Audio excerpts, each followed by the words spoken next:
What's up, everybody? Mr. Played Gaming here, back with another video for y'all today. And today I'm gonna be talking about top 5 game design decisions that I hate to see in video games. So I'm gonna be taking a look at the design decision in video games that I absolutely hate and I hate to see in video games. So no further ado, let's start with number 1.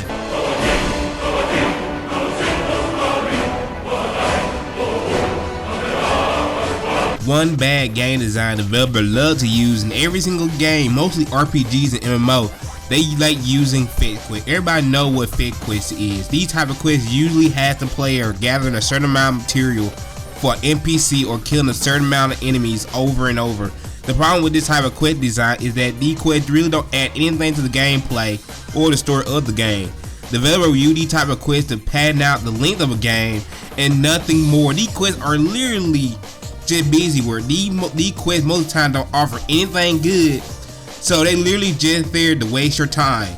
It's like in school where you have a substitute teacher. They will give you work that the teacher already have for you, but these work typically do not affect your grade. So if you do this work or not, your grade will not change. That's how fetch quests feel. They're a quest that just there to waste your time. Don't offer anything good, but it's just there to padding out the length of a game. These type of quests is nothing but a waste of time, and I hate when game developers use it because it's just nothing but padding technique to make the game longer than it actually is.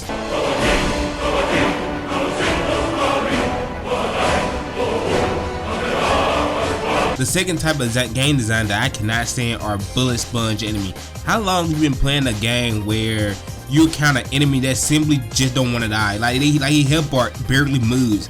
Well, you have countered something called a bullet sponge enemy, where the enemy takes so long to kill is that it's just ridiculous. You can put 1,000 mag into one enemy, 1,000 rounds to one enemy, he just simply would not die, and his health bar barely even move. These enemies are not hard, they're just there to waste your time and make the game more difficult than it really is. These enemies are mostly in games where there's a lot of grinding involved, so the enemy are literally there to padding out game time and nothing else. The enemy don't even add a challenge to the game because the enemy will literally do the same moves over and over again with no variation. And don't get me started when you have to face elite version of the enemy. They just simply take even longer to kill. And don't get me started with bosses that have a huge health bar and have more than one phase that add nothing to the fight. These types of enemy are literally just there to waste your time and make games longer than they need to be.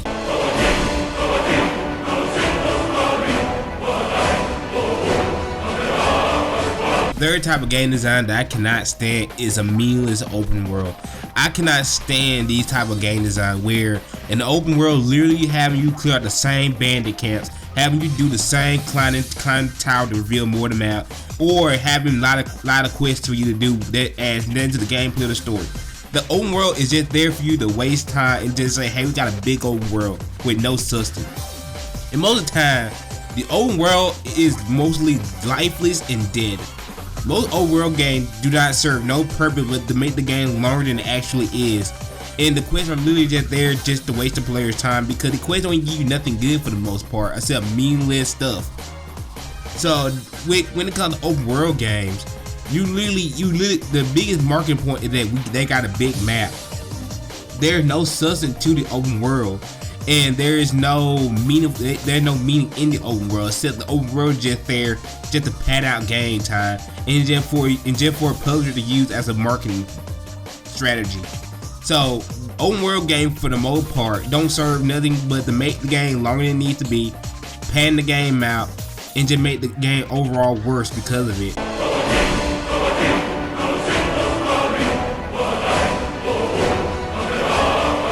The fourth type of game design problem that I cannot stand is making games essentially grindy for no reason. This type of issue mostly pops on live service games where the developer's main goal is to keep the player on the hook as long as possible. The longer the player plays the game, the higher the chance they will spend money in an in-game shop, or the developer will try to sell them booster to make the excessive grind more tolerable. This type of design is just to get the player to spend more money and nothing else. This design is truly disgusting and can ruin a game integrity.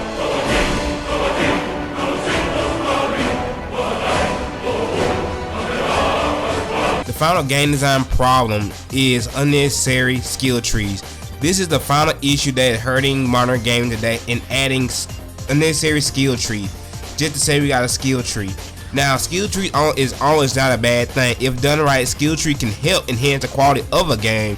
The problem is when developers use skill tree to pattern out the length of a game or add worthless skills into the skill tree. Sometimes they will take skills that already should be on your character, but they will lock basic skills behind a skill tree just to make the skill tree more complex than it actually is. As I said, skill tree when done right can add a lot of value to a game, but when done poorly it can severely hinder it. So that is the end of the video, ladies and gentlemen. If you enjoyed the video, make sure to like the video and leave a comment.